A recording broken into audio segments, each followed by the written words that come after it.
Bonjour à tous, nouvelle vidéo aujourd'hui.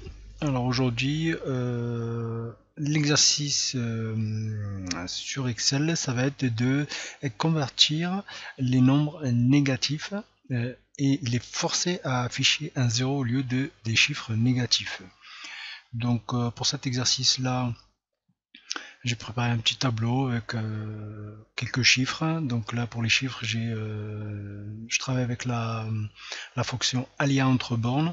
Donc, et à chaque fois, ça change à chaque fois où on double-clique la cellule, à chaque fois on fait un calcul, à chaque fois on est en mode édition, ça change de chiffre.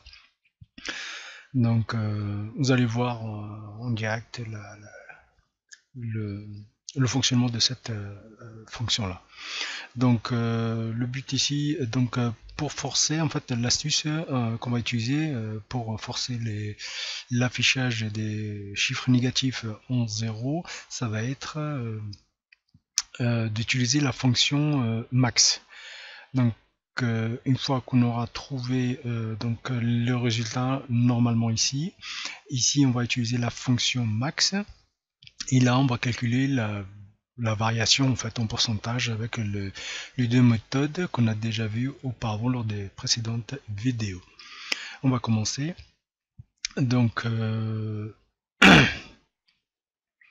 va commencer par le signe égal pour indiquer à Excel qu'on va faire un calcul. Je vais prendre la fin et je vais soustraire les débuts. Donc vous voyez déjà la structure tableau. Hein. Moi j'ai jamais travaillé en structure tableau. Ça facilite beaucoup de choses. Même là, si là on n'a pas beaucoup de lignes, mais j'ai cette habitude de travailler avec l'outil tableau. Donc je vous recommande de l'utiliser dès que vous en avez la possibilité. Voilà, donc le travail s'est répercuté, hein, donc le calcul. Hein. Donc je viens à la dernière touche. La dernière cellule, pardon, j'appuie sur la touche F2 pour toujours contrôler, hein, prenez l'habitude de toujours contrôler votre travail. Donc là, tout a l'air de correspondre, donc j'appuie sur échappe pour sortir du mode édition. Voilà, là on va, donc ici on va prendre la même fonction, échappe pour sortir, et là je vais la la coller ici.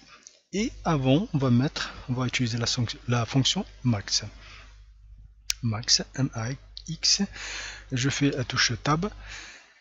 Je viens à la fin, point virgule. Et là, je vais lui indiquer 0. Je veux que si les chiffres, tous les chiffres en dessous de 0, bah, je veux qu'il m'affiche 0. Pas de négatif. 0, c'est non rien. Je ferme ma parenthèse et je fais CTRL entrée et voilà.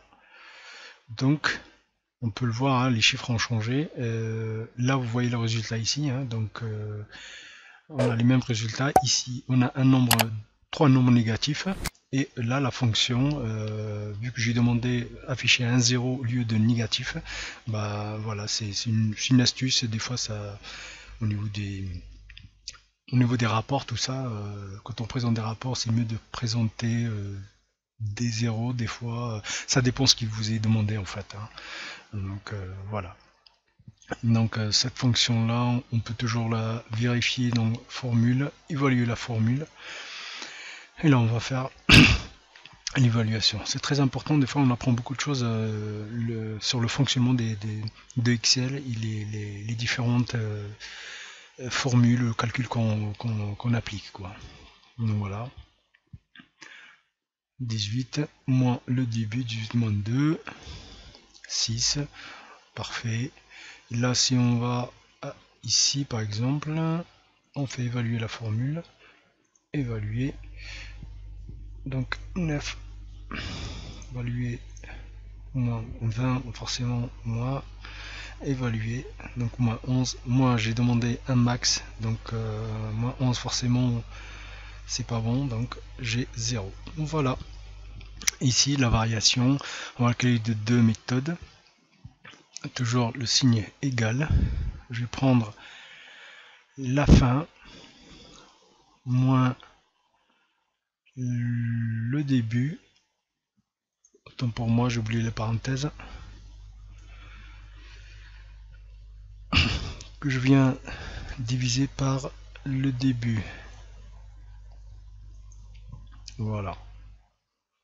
Donc là, j'avais déjà formaté avant de mettre mon tableau, hein, j'avais déjà formaté les cellules avec les deux décimales et le format d'affichage, c'est-à-dire rouge ou bleu, quoi, rouge pour les négatifs. Quoi.